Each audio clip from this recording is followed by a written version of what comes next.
주신 말씀에 의지하면 삼위일체 하나님의 그 은혜와 사랑, 교통하심을 덧입는 자로 그렇게 살아가게 되면 그 가운데 우리는요, 하나님의 복을 누리는 존재가 되고 하나님을 이 세상 가운데 드러내는 존재로 살 수가 있는 것입니다.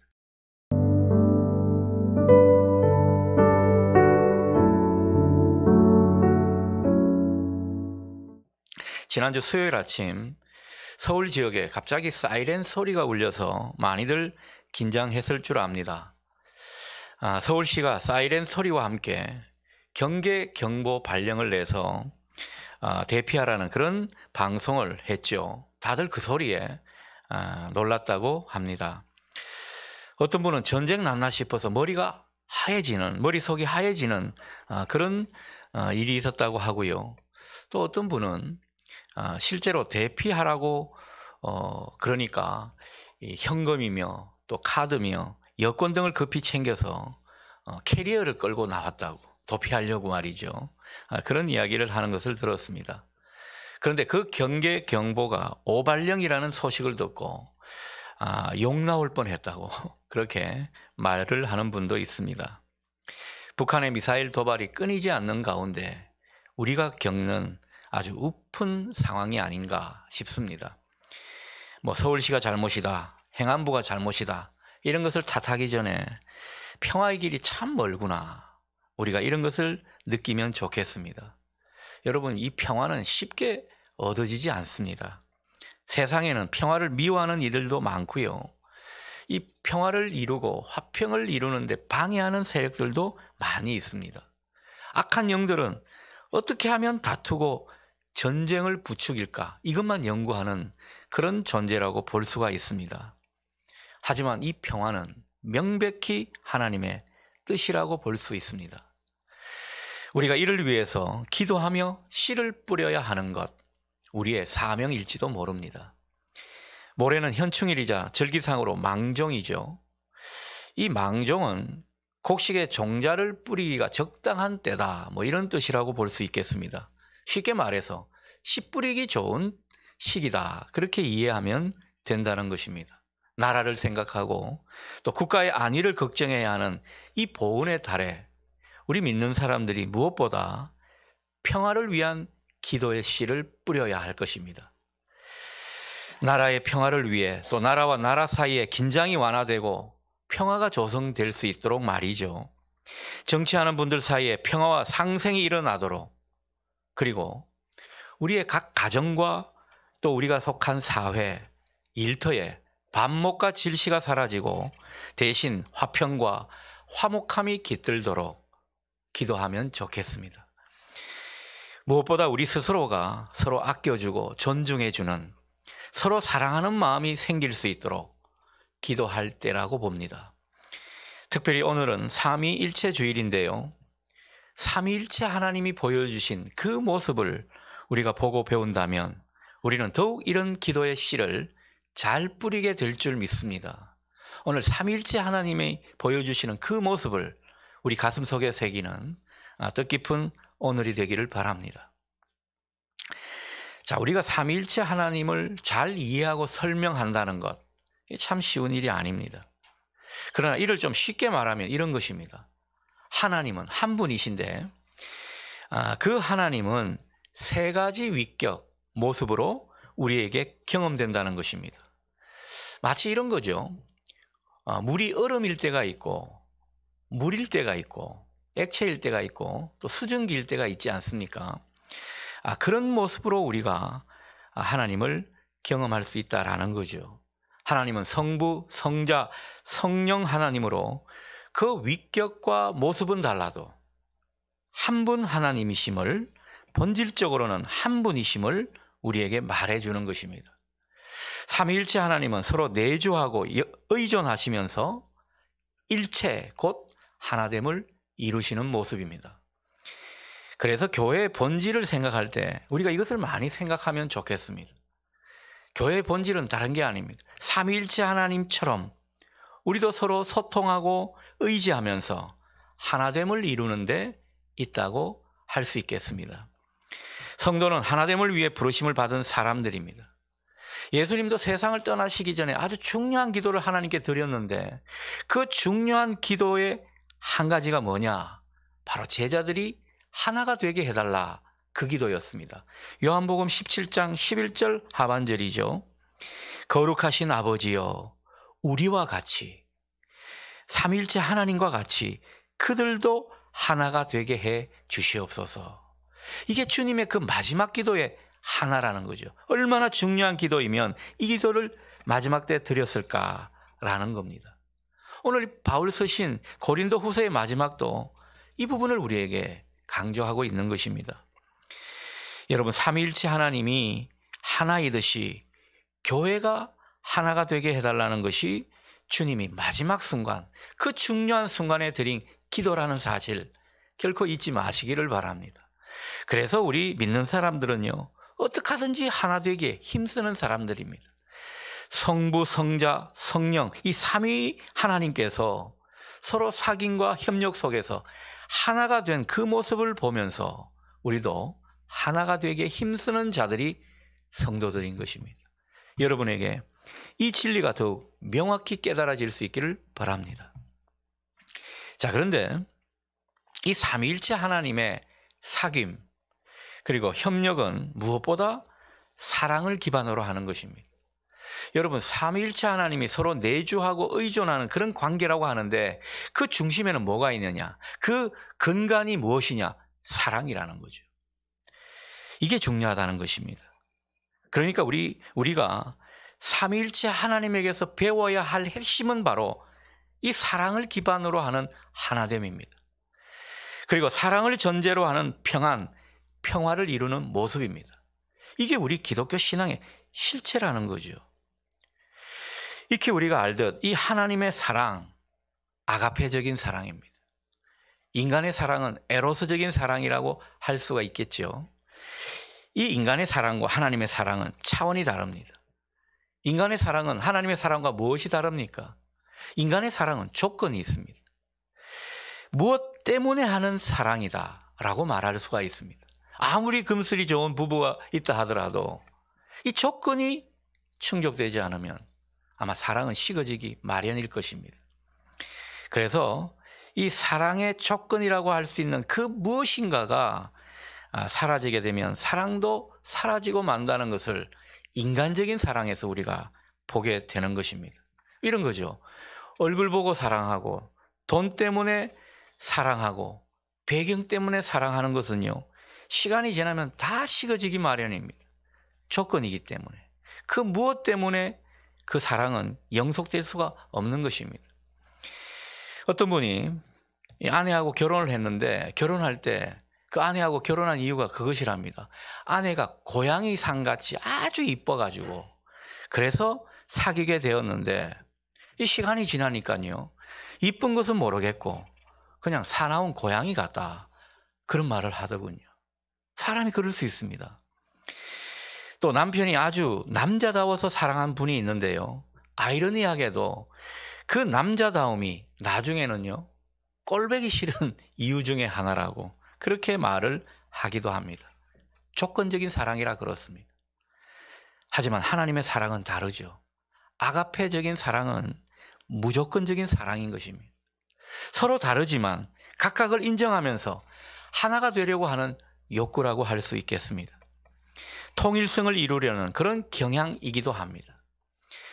그러니까 하나님은 당신의 이 아가페적인 사랑, 이 사랑을 근거로 하나됨을 이루고 또 한 분 하나님이심을 우리에게 보여주시는 것입니다.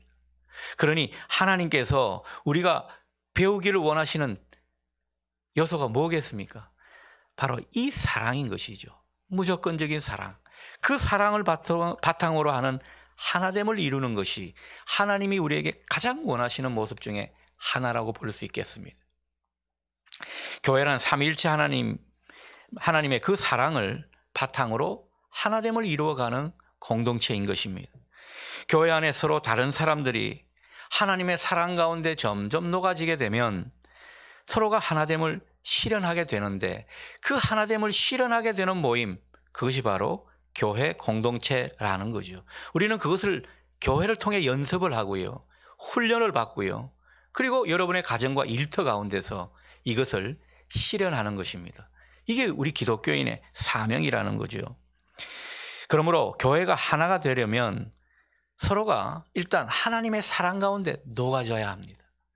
여러분의 예배가 하나님의 사랑 가운데 녹아지는 기회가 될 수 있기를 바랍니다. 여러분이 모여서 함께 공부하고 함께 말씀을 나누는 그 자리가 바로 하나님의 사랑에 녹아지는 자리인 것을 믿으실 수 있기를 바랍니다. 교회에서 하나님의 사랑이 녹아지는 것을 체험하는 것이 가장 중요하다는 거죠. 저는 우리 교회가 사랑이 풍성한 교회가 되기를 소원합니다. 여러분이 그 하나님의 사랑에 녹아지는 이 은혜가 있기를 축복한다는 거죠. 이게 얼마나 중요한 신앙의 핵심이 되는지 모릅니다. 여러분, 우리가 성도들이 성숙해졌다. 그 사람 정말 신앙이 깊어졌다. 뭐로 평가할 수 있습니까?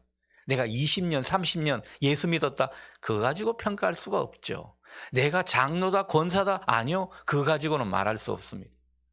우리가 정말 성숙해졌다라는 것은 내가 하나님의 사랑 가운데 녹아져서 하나됨을 힘쓰는 그 모습이 일어날 때 우리는 그 사람이 성숙하다 말할 수 있는 것입니다. 우리가 어떤 수련회나 찬양 집회 가운데서 함께 손을 잡고 격려하고 축복하면서 주 안에서 정말 하나 되고 있구나, 이런 것을 경험했던 것 아마 여러분 기억 속에 한두 번은 있을 겁니다. 그래서 이 집회를 때로는 그렇게 하게 되는 거죠. 아마 그때는 벅찬 감동과 큰 힘을 느끼게 되었을 겁니다. 내가 정말 하나님이 붙여주신 그런 어떤 공동체 가운데 소속되어 있구나, 힘을 받고 당당하게 되는 거죠. 물론 그런 분위기가 아주 뻘쭘해서 어색해하는 분들도 간혹 있긴 하지만 모임 가운데 함께 하시는 그 하나님의 사랑을 우리가 경험하면 하나님 나라 가족이 이런 것이구나 비로소 느끼게 되는 것입니다. 여러분, 우리가 교회됨을 이룬다는 것은요, 이것이 하나님 나라 가족이구나, 이것을 체험할 수 있다면 참된 교회를 이루는 모습일 것입니다. 우리 교회가 그런 모습이 나타날 수 있기를 바랍니다. 저는 우리 교회가 이런 모습으로 교회를 이루어가면 좋겠습니다. 여러분, 예전에 그런 놀이를 해보셨을 거예요. 이게 둥글게 무슨 말하느냐 이렇게 보시는 분들이 많은데, 이러면서 큰 원을 이루지 않습니까? 여러분, 이게 교회를 이루어가는 모습입니다. 그 큰 원을 이루는 것이 하나가 되는 거죠. 여러분, 우리가 서로가 적대시 되고 또 마음이 갈라지고 해도요, 손을 잡고 주님을 중심으로 원을 만들게 되면 그것이 하나님 나라인 것입니다. 우리는 하나님 나라를 이루어야 하는 사명이 있는 사람들입니다. 특별히 하나님께로부터 복을 많이 받은 사람은요, 이 사명 가운데 나아가야 하는 것입니다. 우리가 그 사명을 잃어버리고 살고 있는지도 모르겠습니다. 주님을 중심으로 하나의 원을 그리면서 함께 기뻐하는 그런 교회 되면 좋겠다라는 겁니다. 여러분, 이런 교회를 이루어 가다 보면, 이런 가정을 이루어 가다 보면 아마 우리 행복도 점점 연걸어지게 될 것입니다. 우리가 하나님을 점점 믿어가는 그 모습 속에 평화를 이루고 사랑하는 일에 하나가 돼 가면 그것은요, 우리 인생이 점점 하나님의 본성에 이르는 모습입니다. 여러분, 하나님 본성에 이르고 하나님의 본성에 맞게 되는 사람치고 행복하지 않은 사람 있겠습니까? 우리가 진짜 행복한 것은요, 하나님의 본성에 점점 맞는 삶을 살 때 가능해지는 것입니다. 저는 여러분들의 신앙이 깊어져서 하나님의 본성에 가까워지는 이 은혜가 있기를 소원합니다. 그래야 행복할 수 있습니다. 그래야 여러분의 삶이 평탄해질 수 있다는 거죠. 그만큼 인생이 단단해지게 될 겁니다. 믿음으로 말이죠. 하나님이 함께 하심으로 그렇게 단단한 인생이 될 것입니다. 여러분에게 이 은혜가 있기를 축복합니다. 자, 오늘 본문은 바울이 고린도 교회 성도들에게 마지막으로 권면하는 말씀입니다. 먼저 11절은 성도들이 온전해지기를 바라면서 마음을 같이하고 평안하기를 당부하고 있습니다. 마음을 같이할 때 평안해진다는 사실을 일깨워주고 있죠. 그래서 사랑을 기반으로 마음의 일치를 보이는 것, 평화를 이루는 귀한 모습이고 이 모습을 당부하고 있는 것입니다. 중요한 것은 그럴 때 사랑과 평강의 하나님이 함께 하신다라는 사실입니다. 여러분, 사랑이 있는 곳에 사랑의 하나님이 임하시는 법입니다. 우리가 평강에 힘쓰고 평화를 이루려고 애를 쓰는 그 모습 속에 평화의 하나님은 함께 하신다라는 거죠. 이것이 진리인 것입니다. 마지막 13절은 삼위일체 하나님을 이해하는데 아주 중요한 말씀입니다. 여러분, 예배 마지막에 항상 제가 뭘 하죠? 축도를 합니다. 그 축도의 기원이 어디냐? 바로 오늘 본문 13절이죠. 축도는 삼위일체 하나님의 복을 비는 기도라고 할 수 있습니다. 저는 목사가 되고 나서 몇 가지 자부심이 있는데 그 자부심 중에 하나는 바로 내가 복을 비는 존재로 사는 것이다. 이것에 있습니다. 여러분, 이 복을 비는 존재는요, 목사에게만 있습니까? 아니요. 여러분에게도 있습니다. 우리 모두는 하나님의 부르심을 받은 사람으로서 또한 복을 비는 존재로 살아가라고 하나님이 우리를 세워주신 것입니다. 어떤 분은 말합니다. 축도 받는다고 뭐가 달라집니까? 축도를 귀하게 여기지 않으니까요, 축도 끝나기 전에 가시는 분들도 있습니다. 그렇지가 않습니다. 우리가 축도를 믿음으로 받고 아멘으로 받고 그 의미를 마음에 새기면서 그 축도를 기억하면서 살아가게 되면 그것이 우리에게 다 복이 됩니다. 여러분이 그 의미를 마음에 새기고 믿음으로 받는 것이 중요하다라는 거죠. 축도를 하는 사람도 믿음으로 하고 그 의미를 마음에 새기면서 말이죠. 축도를 받는 사람도 믿음으로 받게 되면 이 가운데 하나님의 역사가 일어난다는 거죠. 하나님의 복이 여러분 가운데 채워질 줄 믿습니다. 그러니 이 축도를 다시금 그 의미를 새기면서 함께 이 축도를 나눌 수 있기를 바랍니다. 자, 그런 의미에서 제일 중요한 구절 13절을 우리 다 함께 읽도록 하겠습니다. 주 예수 그리스도의 은혜와 하나님의 사랑과 성령의 교통하심이 너희 무리와 함께 있을지어다. 아멘. 바울은 먼저 주님의 은혜를 빌고 있습니다. 축복 기도의 첫 번째는 은혜입니다. 여러분, 우리는 은혜 없이는 살 수 없는 사람들입니다. 은혜 아니면 살아갈 수가 없네. 어떤 분 더 할까 봐 걱정하시는 분인데 이쯤에서 하고요. 제가 이 노래를, 이 가사를 참 자주 되뇌이는 것 같아요. 왜일 것 같습니까? 저는 사는 게 은혜 없이는 살 수가 없기 때문입니다. 제 살아온 모든 생애를 되돌아보면요, 은혜 없이는 아무것도 된 게 없다는 사실을 저는 뼈저리게 느끼고 있습니다. 여러분, 우리가 다 그렇습니다. 정말 은혜 아니면요, 우리는 살아갈 수가 없는 사람들입니다. 우리에게 구원과 생명을 주신 그 예수님이 우리에게 은혜를 주시는 주님이신 것을 믿으실 수 있기를 바랍니다. 그 은혜를 주시는 주님, 우리에게 구원과 생명을 주신 주님, 이 세상을 살아가는 데 필요한 모든 것을 공급해 주실 줄 믿습니다. 그 믿음으로 살라는 거죠. 우리는 은혜로 사는 사람들이라는 사실 기억하실 수 있기를 바랍니다. 열심히 살아야죠. 세상 가운데 사업하고 일하면서 열심히 성실하게 분투하며 사셔야 됩니다. 그러나 그 모든 이면에 은혜가 있어야 함을 우리는 늘 기억하면 좋겠습니다. 그래서 이 은혜가 얼마나 중요한지 뒤에 나오는 하나님의 사랑과 성령의 교통하심을 다 아우르는 것이 바로 은혜라는 것. 그래서 첫 번째로 은혜를 말하는 것입니다. 여러분에게 이 은혜가 넘치게 있기를 소원합니다. 근데 이 은혜는 평상시에는 잘 느끼지를 못합니다. 하지만 우리가 어려움에 빠지고 정말 힘이 드는 그런 지경에 이르고 절망적인 순간을 만나게 될 때 우리는 비로소 주님이 주시는 은혜가 얼마나 인생의 단비인 것을 깨닫게 되는 거죠. 그래서 때로는 하나님이 아프지만 고난을 주시는가 봅니다. 고난 가운데 우리는 그 은혜를 더욱 절실하게 느끼게 되고 그 은혜를 필요로 하게 되고 그 은혜에 감사하게 되는 것입니다. 얼마나 인생을 자유하게 하고 우리 마음을 넓혀주는지 모릅니다. 은혜가 있는 사람에게 말이죠. 여러분, 우리가 은혜로 사는 사람들인데 은혜가 우리를 붙들면 우리 인생은 쉬워집니다. 형통하게 됩니다. 힘있게 걸어갈 수 있습니다. 두려움이 없습니다. 복된 삶을 살 수 있다라는 거죠. 날마다 이 은혜 속에 살아가는 저와 여러분 되실 수 있기를 축원합니다. 바울이 두 번째로 비는 것은 하나님의 사랑입니다. 어떤 사람은 사랑이 밥 먹여주냐 그러는데 여러분, 사랑이 얼마나 중요한지 모릅니다. 하나님의 복 중에 하나님의 사랑이 얼마나 중요한 비중을 차지하는지 모릅니다. 여러분, 우리 모든 인생은 하나님께로부터 왔습니다. 우리의 모든 것은 다 하나님께로부터 비롯된 것입니다. 인생과 역사의 주인이 바로 하나님이시기 때문에 그렇다라는 거죠. 우리가 오늘도 살고 기도하고 숨을 쉬고 찬양하고 예배할 수 있는 것, 그것을 가능케 하신 것은 바로 하나님 아버지십니다. 그 하나님 아버지가 우리 하나님이신데, 그 하나님 아버지의 사랑을 우리가 경험하고 실감하고 산다, 얼마나 축복인지 모릅니다.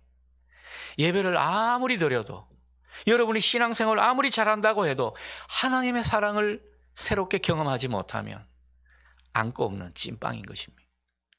알맹이가 빠진 신앙생활이라는 거죠.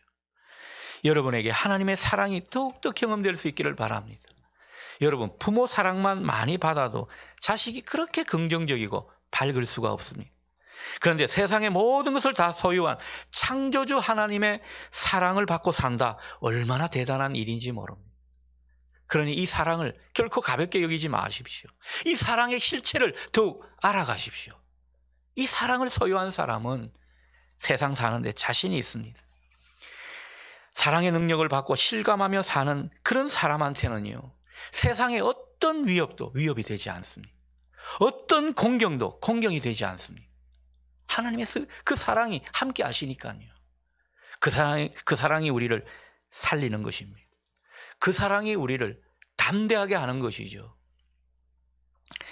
우리가 때로는 두려워하고 염려하고 자기 연민에 빠질 때가 있습니다. 스스로 가련한 사람처럼 느낄 때가 있습니다. 그것은 다른 이유가 아닙니다. 하나님의 사랑이 없거나 하나님의 사랑을 잘 몰라서이거나 아니면 그 사랑을 잘 실감하지 못해서 그렇습니다. 머리로만 아는 하나님의 사랑, 능력이 되지 못합니다. 여러분 가슴 깊이 하나님의 사랑을 느끼고 체험하는 이 모습 속에 우리는 제대로 된 삶을 살 수가 있다라는 거죠. 여러분, 하나님의 사랑은 자기 전부를 내어주신 사랑입니다. 십자가의 독생자 예수 그리스도를 못 박게 하신 그 사랑은 다름 아닌 자기 전부를 내어주신 사랑인 것입니다. 하나님 자신이 십자가에 달려 죽으신 것이라는 거죠.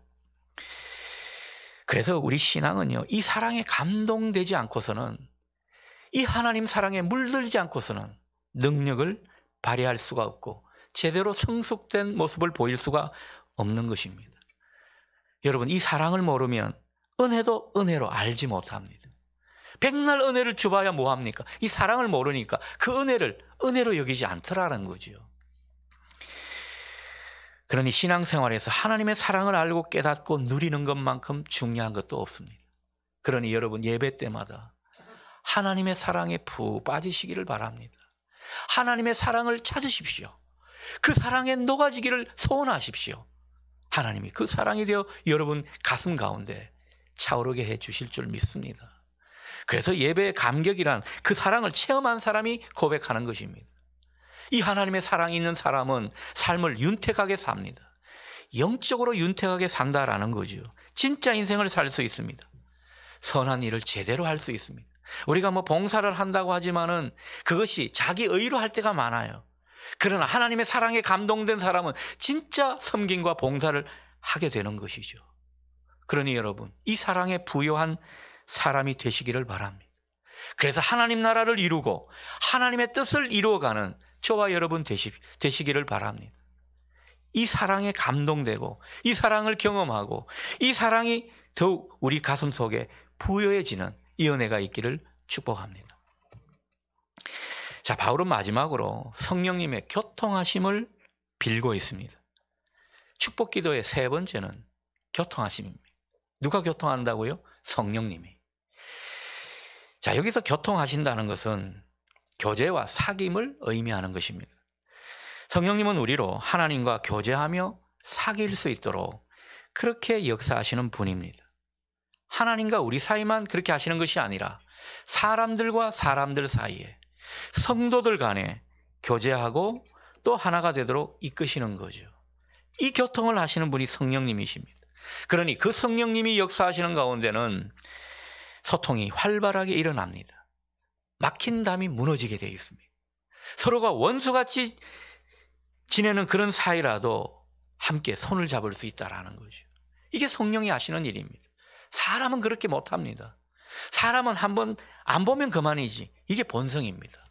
그런데 성령께서 교통하시면 하나님의 본성에 우리가 이르게 되는 거죠. 그게 은혜라는 것입니다.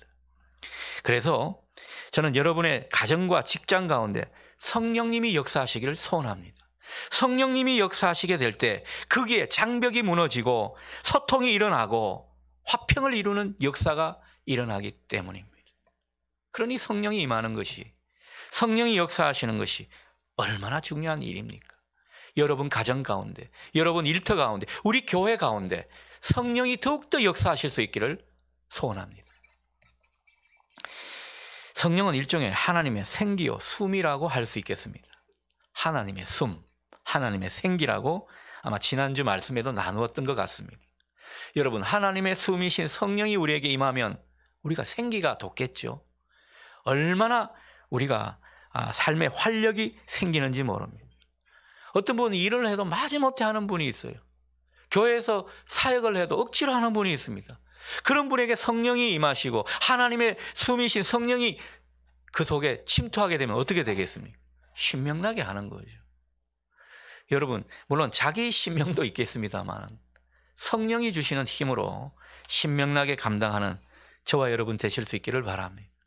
그래서 때로는 우리가 연약한 인생인지라 뭐라 그럴까요? 하나님의 숨이신 성령이 필요할 때가 많습니다. 처지고 소진되고 그리고 여러 가지 앞으로 나아갈 힘이 없을 그런 때가 있다라는 거죠. 사도행전 1장 8절 말씀은 우리에게 이렇게 말씀합니다. 오직 성령이 너희에게 임하시면 너희가 권능을 받고 그리고 내 증인이 되리라, 이렇게 말씀하죠. 여기서 말하는 권능이 하나님께로부터 오는, 하나님께로부터 덧입는 힘인 것입니다. 그래서 이 힘을 우리는 공급받아야 주의 일을 힘있게 신명나게 감당할 수 있는 것입니다. 성령께서 우리에게 그렇게 인도하신다라는 거죠. 하지만 우리가 성령을 받지 않고서는 다 소진될 수밖에 없습니다. 우리가 하는 일이 의미가 없는 그런 어떤 무의미한 상태로 빠지게 됩니다. 때로는 갑자기 우울한 기분에 빠질 수도 있고요. 그래서 우리가 교회 일을 하거나 일터에서 여러분이 맡겨주신 하나님의 모든 일을 감당할 때 위축이 되고 소진되고 뭔가 신바람이 나지 않는다면 어떤 때라고 생각해야 맞습니까? 내가 성령의 기름을 공급받아야 될 때구나, 그렇게 생각하실 수 있기를 바랍니다. 사람인지라 우리가 기름이 소진될 수가 있습니다. 그래서 우리가 주유소에서 한 번씩 기름을 충전하지 않습니까? 마찬가지입니다. 성령의 기름을 우리는 때로는 충전을 받아야 한다는 거죠. 여러분의 예배와 여러분의 섬김 그리고 여러분의 모든 교제가 성령의 기름 부음을 더욱더 덧입는 귀한 기회가 될 수 있기를 소원합니다. 여러분에게는 이 권리가 있습니다.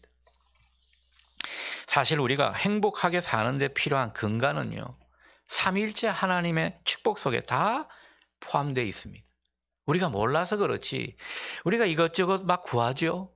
그러나 하나님의 이 축복을, 오늘 말씀하시는 이 축복을 구하면 그것이 선순환을 일으키게 되어 있습니다.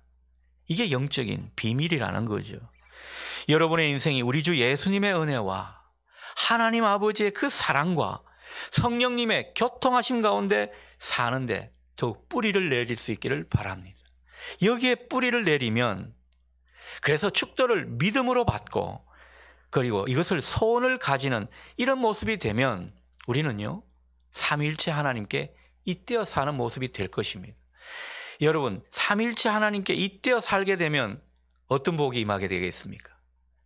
영혼이 잘 되는 복이 임하게 되는 거죠. 영혼이 잘 되면 어떻습니까? 그 가운데 하나님은 범사에 잘 되게 해 주신다고 약속하셨습니다. 우리가 하나님의 자녀이기 때문에 하나님은 항상 이 순위를 염두에 두고 계십니다. 영혼이 잘된 같이 범사가 잘 되도록 그렇게 인도하신다는 사실을 우리가 기억하면 좋겠습니다. 그러니 우리가 영혼이 잘 되는 이 복이 필요하다는 거죠. 그러면 하나님이 모든 일에 복을 주실 줄 믿습니다. 특히 아까 나누었던 11절 말씀처럼 우리가 기쁨의 삶을 살게 되고 온전케 되고 또 하나님의 위로를 경험하게 되는 그런 모습이 될 것입니다. 마음을 같이 하게 되고 평화를 이루는 그런 삶을 살게 되는 것입니다. 이런 삶이 열매처럼 점점 연그러지는 거죠. 여러분, 이게 얼마나 큰 은혜인지 모릅니다. 그러니 우리 삶을 변화시키고 열매 맺게 하는 것은 전적으로 하나님이 하시는 일이고요. 하나님이 축복이 우리 가운데 임할 때 그렇게 된다는 것 기억하실 수 있기를 바랍니다. 우리는 매주 하나님의 축복을 받아야 하는 사람들입니다. 왜 그렇습니까? 하나님의 축복을 한 번 받고 마는 그런 인생들이 아니라는 거죠. 우리가 하나님의 축복을 매번 받아야 하는 것은 하나님의 본성에 이르기 위함입니다. 여러분, 우리가 그냥 신앙하면요, 악한 본성, 사람의 본성 그대로 살아가게 되어 있습니다. 그런데 하나님의 축복을 받아서 하나님 본성대로 살아가면, 오늘 주신 말씀에 의지하면 삼위일체 하나님의 그 은혜와 사랑, 교통하심을 덧입는 자로 그렇게 살아가게 되면 그 가운데 우리는요, 하나님의 복을 누리는 존재가 되고 하나님을 이 세상 가운데 드러내는 존재로 살 수가 있는 것입니다. 우리가 삼위일체 하나님으로부터 축복을 매번 받아야 되는 목적은 우리 스스로가 변화되는 데 있습니다. 그리고 하나님의 복을 전달하는 그런 존재로 살아가려는 그런 목적으로 하나님의 축복이 매주 우리에게 임해야 되는 것이죠. 그래서 축도는 한 달에 한 번 하는 게 아니고 매주 하게 되는 것입니다.